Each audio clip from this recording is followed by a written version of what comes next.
Hi, I'm Art Benjamin, diversity and inclusion leader here in the city of San Diego, California. I have been getting bombarded with questions around D&I structure and implementation. And so in our next video called Let's Talk Diversity, we are going to be talking about a D&I structure and implementation.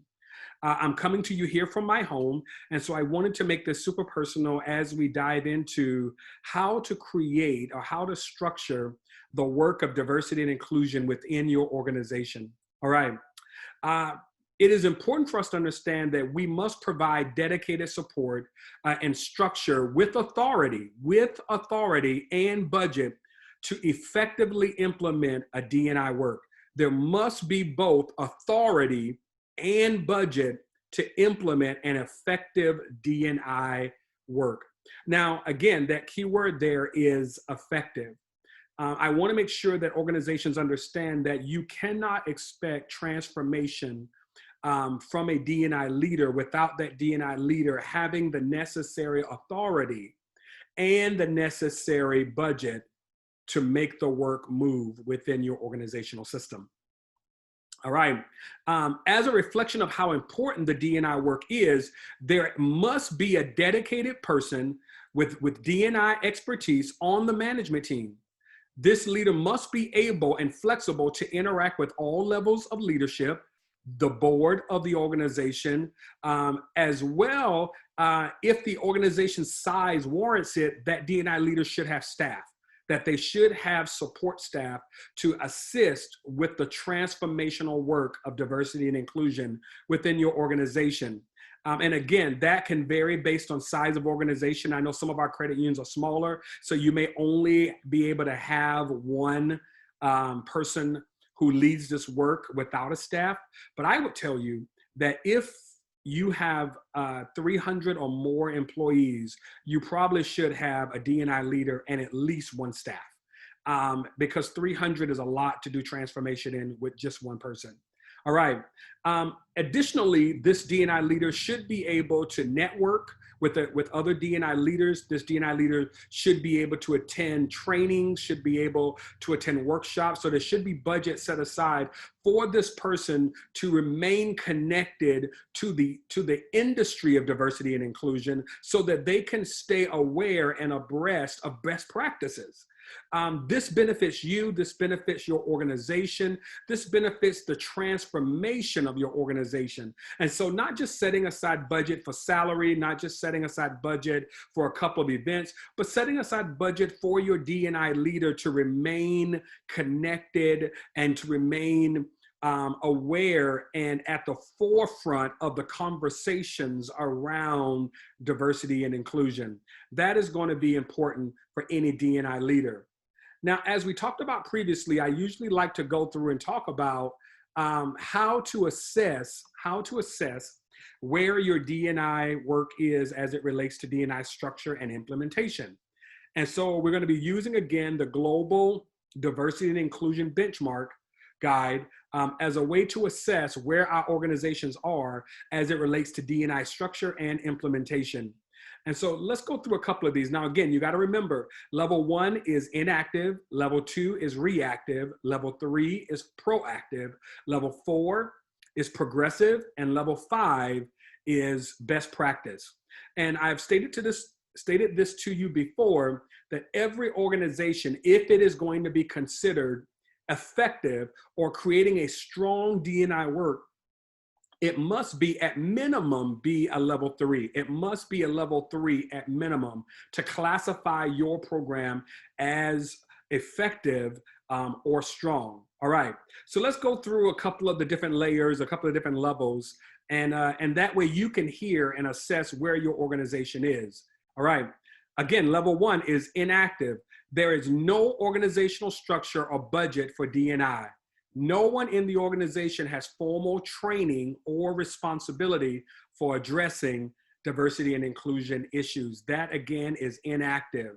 There is no organizational structure or budget for D&I. No one in the organization has formal training or responsibility for addressing diversity and inclusion issues. If you are in that space, you are classified as inactive in your D&I structure and implementation. You are inactive. All right, level 2 is reactive. D&I is simply an additional duty of the human resources, legal, or other departments. Diversity networks and D&I committees may exist, but they have no real power, influence, or resources. Again, so you have reactive is you have a D&I that is simply an extension of another department. It is kind of being brushed in with another department, and it's not really gaining its own identity as a part of who the organization is. It has not gained its own footing as being a dedicated department of itself for the organization. That is going to be huge. And then again, the D&I network or the D&I committees, they may exist, but unfortunately they have no real power. They have no real influence within the organization. And possibly in some of your situations, if you have created diversity committees or inclusion committees, most likely most of your employees may not even know who's on the committee or what the committee does. And so if you fall into this category, you are classified as reactive right now. In this stage, you are classified as reactive. All right. Proactive, level 3. Again, I told you, in order for your program to be considered at minimum, it to be effective or a strong, healthy program, it must be at minimum proactive. All right. Proactive says there is a D&I champion or leader and staff with responsibility for D&I. A few diversity networks with budget and resources already exist. A organization-wide D&I council or committee is given visible support by leadership, represents internal stakeholders, and impacts D&I efforts. Some budget has been allocated to cover D&I implementation and training. The D&I staff are hired for their competence and their ability to bring diverse perspectives to the work, and not just because they represent an identity group traditionally labeled as underrepresented. This is huge. It is important for organizations, especially the credit union organization or industry, to recognize the fact that you must have, again, a D&I champion or leader in place that has authority and responsibility for the work. They will most likely need staff to support them in the work. There must be an organization-wide council or committee that is given both authority and vision and visual support by all leadership. There must be internal stakeholders identified, and there must be impact of the efforts that you are moving towards accomplishing within the organization. There must be budget set aside for the work and the implementation. And again, there has to be staff. That is proactive. That is a proactive approach to the D&I work. All right, progressive. Progressive, the organization provides adequate resources, staffing, support to help ensure implementation of its D&I strategy. The D&I function is headed by an influential leader who is knowledgeable about D&I. D&I councils and committees are composed of line and staff leaders representing diversity of the organization.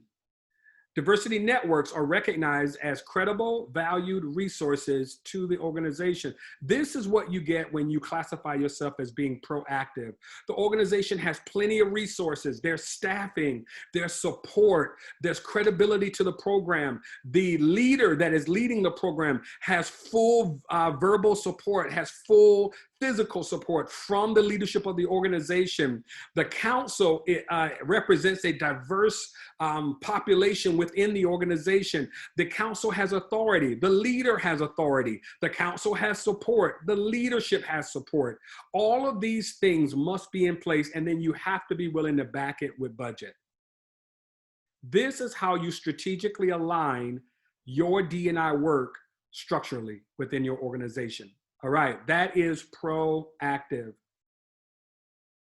And best practice says the most senior D&I professional is equal and as influential partner on the senior leadership team. Leaders at all levels lead the organization's D&I initiative and are regarded as D&I champions. Diversity networks serve as partners and advise on recruitment, communications, risk management, product and service development, community engagement, and other organizational needs. D&I is well integrated into core organizational systems and practice. That is what you get when you find your organization operating in best practice. This is important for us. When you are building your program, it is important, it's paramount, it is imperative that you create your structure and your implementation for success. And so I hope that as you build, that you build with the end result in mind. Don't build for where you are now, build for what you hope to produce through the program. Thanks so much for watching. This is Let's Talk Diversity. Again, this is Art Benjamin. I'm a diversity leader here in San Diego. Hope this helps someone. Please comment, share it. Please feel free to make me aware of how this is helping or any other questions you may have. Thanks so much for watching. I'll see you next time.